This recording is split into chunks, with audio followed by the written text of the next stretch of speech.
Nina bengomebe uDokozo Shangane lapha ezinye zazi ukufa ngomdlebe sinibingelele sinamukeleke iphina planet amele khona i1KZN TV igama lami nguphiwe ngwakwamthembo sikhuluma nawe ke sihamba nomnyango wezokubusa ngokubambisana nendaba zomdaba esifundazweni kwaZulu Natal oholwa umhlonishwa umfundisi uThula Sizwe Buthelezi njengoba osuku namhlanje sihambeleke endaweni yasemkhanya kude sihambeleke kumasipala waseJozini ke oholwa ke uyena ke umhlonishwa uSicelo Myeni. Sibheka ke indaba ethinta ke intuthuko yomphakathi nokuyilapho khona ke umnyango wakwaCocta ohlale wenza isiqiniseko sokuthi ke useduzane nomphakathi njengoba ke sizomuzwa umfundisi Buthelezi esho ebala nezindawo okuyizona lomnyango osuke wayihambela sokhumbula ukuthi ngasekuqaleni ke noma maphakathi nonyaka uke wahambela ke indawo kwaMhlabalingana cishe nazo zonke ke izifunda ezakheleke isifundazwe saKwaZulu Natal inhloso ukuthuthukisa ke osomabhizinisi ke abancane nentsha kanjalo ke nomphakathi siyokhuluma naye ke osuku namhlanje nokuyilapho khona ezobe esho echaza ukuthi phakathi kwezinto ke ezinkulu neziyinhloso yalezi inkambo ziyini simthola uma ngabe sithi ke abakhulume umeya wase Big 5 Hlabisa bengilapha ngoJune ngafike ngaqasha iyouth ewu50 ngaphansi kohlelo lweEPWP yasemshayile ihlombe Mathema ngifika lapha ekseni mayor we district ngabona kugcwele kakhulu iyouth abantu abasha ngakho ke mayor waseJozini siyawuqasha u50 weEPWP lapha eJozini ngaphansi kohlelo lakwaCocta lweEPWP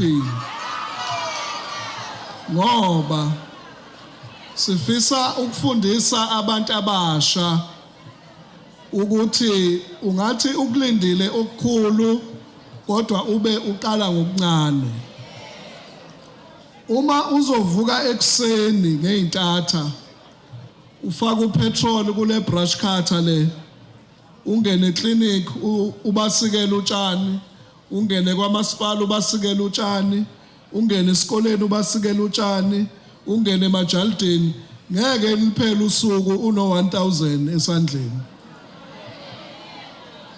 ngakho ke sifisa ukuthi abantu abasha bethi besakulindile okukhulu kodwa bebe beyisebenzisa izandla zabo ukukhiqiza umnotho. Mhla 19 June ngangile kwaMhlabalingana kuningi ngakushilo udadewethu.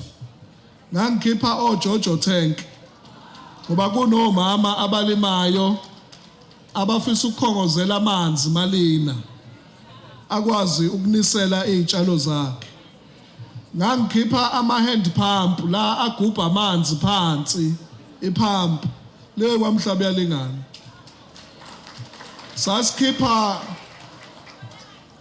isethe ephelele yesaluni uma kukhona umuntu okwazi ukwenza inwele lokho kuthiwa ama-weave ukwenza inwele abantu beyemshadweni sakhipha konke sakhipha nemishini yakhona sakhipha nezitulo zakhona zesaluni ngizokwenza lokho ke lapha eJozini ngakho ke nalo olokhetha ukuthela equmbile eduze kwakho mshaye kancane nje ngendololwane uthi hayi sizosebenza njengoba ubona ngishaya ngesmile sizosebenza uma wena ubona ukuthi yonke lentuthuko ayikufanele kukhona kodwa oyidingayo uma wena ubona ukuthi kungcono ukuzophazamisa kodwa khona oyidingayo lentuthuko lo mshini wokuthunga engizowushiya lapha eJozini namhlanje kukhona ozomsiza ngoba usuku nosuku ngibhalelwa abantu bakhala ngezinto ezimbili abantu basemkhanya kude one amathuba omsebenzi ingane ezifundile zinezitifiketi zihleze emakhaya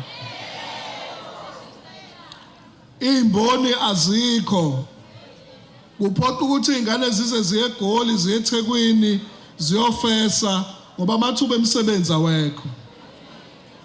Ngikhuluma ngeincwadi eziqhamuka kubantu basemkhanyakude. Ngakho ke kulabo ade bengibhalela kukhona engibaphathela impendulo namhlanje engizobabiza mase ngihlala phansi ukuze bathathe lemshini bathathe ubrush cutter beyosebenza. Mbukeli ke njengoba uzwa umphakathi nawo ke awuvali umlomo ikakhulukazi ke ngalo lolu daba labo ke abahlomlile abathe bakwazi ukuthi ke bethole insiza.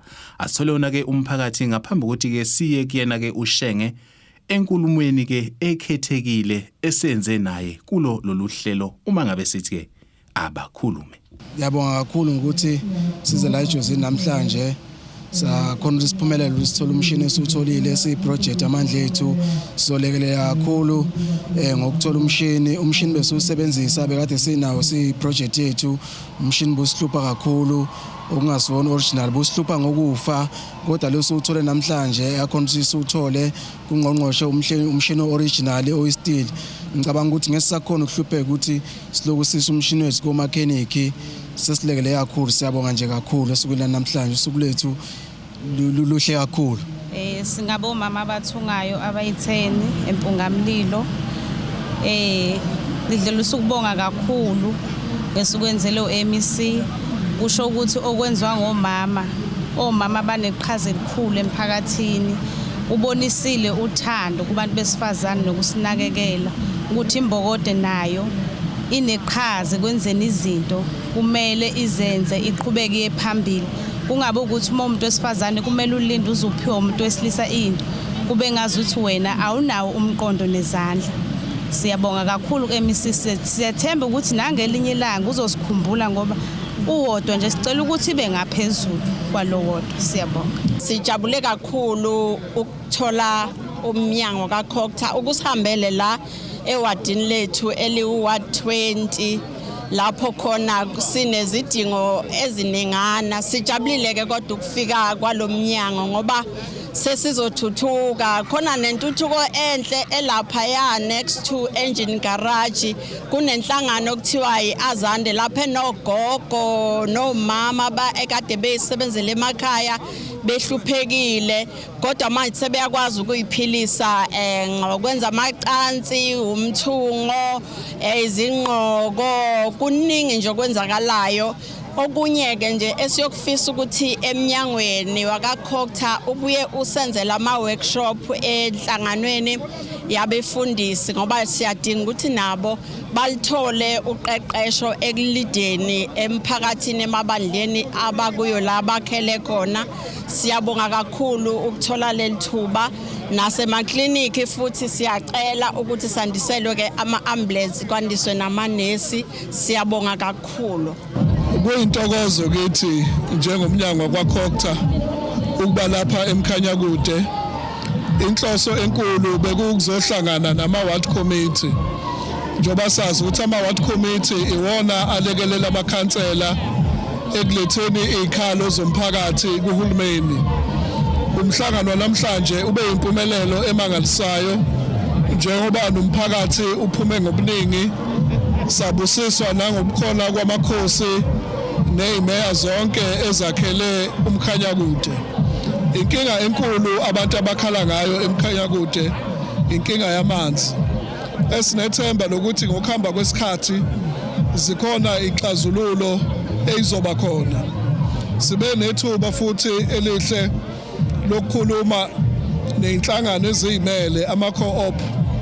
Lezi inhlangano zenza imisebenzi ehlukahlukene kwezolimo, ukuthunga, umkhiqizo wezandla, abanye benza imvunulo, benza amacansi njalo njalo.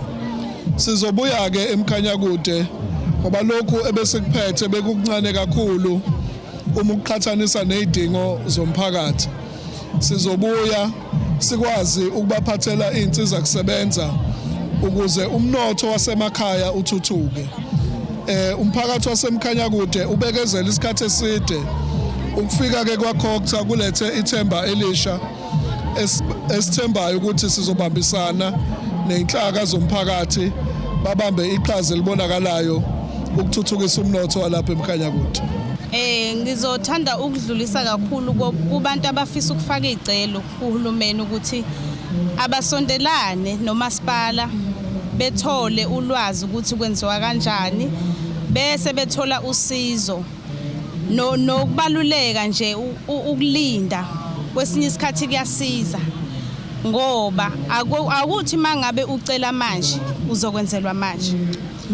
Ngizothanda nje ukukhotha evesini kwabase Philip 4:6 uthi uJehova ningakhathazeki ngalutho kepha izicelo zenu mazaziwe uNkulunkulu ngokunxusa nangokukhuleka. Ilelo nje ngizobanika lona abantu abafisa ukufaka izicelo kumasipala nakuhulumeni. Ngithokoze kakhulu kabi ngesenzo esenzo MEC wethu akaKhokta ubaba uThulasizwe Buthelezi. Njengoba abantu bazi ukuthi iJozini umasipala osemakhaya noke wathi kuba nezinkingana ezincane ngokwezezimali. Umuntu ubenakho ukustrugglisha kancane ekuthenini aphuthumise izinsiza kubantu. Ngokuxhumana naye ke uMEC nabanye omisi uyena osarespondile ngokusheshsha ukuthi asilekelela umphakathi waseJozini njengoba nibonile bezobona ama-ward committee at the same time ezoletha intuthuko emphakathini. Bekune program ebengiyenza ewumjikelezo wawo wonke ama-ward awu-23 cishe sengihambela ama-ward awu-20 bekuyiyo iprogram ecishe ifana naleka LED. Kwabanye abantu abebefaka izicelo ngokamasipala eJozini sewungiphungulele sesibathathile ababefacela imishini nabade becela amantshwele nezinye izinto usengiphungulele nami sengosala ngiqhubeka njengomkhandlu ngiqhubeke nabanye besibathembile osomabhizinisi abancane basendaweni yakithi ngoba sikhonela lokho ukuthuthukisa abantu. Ngiyafisa kakhulu kwangathi kulolu hlelo lokuthi makuthiwa kufika intuthuko mhlawumbe abantu babe nokukhuluma kwangathi abanye bayakhwiphiza ngenxa yokupolitika. Ngiyafisa ukuthi abantu bakwamukele lokho intuthuko ukuthi ifike ngoba intuthuko ifika namhlanje kumina kusasa iza kuwena. Ungaphatheka kabi kakhulu uma ubona iza kumina kwangathi kuwe ngezifika nakusasa izofika kwenibekezela wamukele ukuthi lo utholile esukwini namhlanje kushuthi kube inhlahla yakho ukuthi ethole kusasa intuthuko izobe ifika ngakuwena. Singasebenzisi ipolitiki kakhulu uma kufanele kuze intuthuko kubantu. So ngiyafisa nje ukuthi ngoba sitholile nathi samandla ethu project nabanye abafakile icelo kwangathi bangathola futhi babekezele bayothola nabo nami bengazuthi ngiyothola kodwa ngokubekezela sigcine sitholile. Siyabonga kakhulu. Intuthuko ayikhethi balala muntu. Uma silethe intuthuko njengohulumeni wesifundazwe silethe kubo bonke abantu baseMkhanyakude. Ngakho ke uma kukhona labo abasuke bezophazamisa intuthuko abaphazamisi mina njengomphathiswa noma njengongqongqoshe kodwa abaphazamisa omama ebakhaya abanethemba abayidingayo lentuthuko baphazamisa intsha esuke izohlomula ngalentuthuko. Ngakho ke siyabanxusa abantu bakithi ukuthi bengayivimbi intuthuko mayiza ngoba isuke izosiza kakhulu abahlwempu.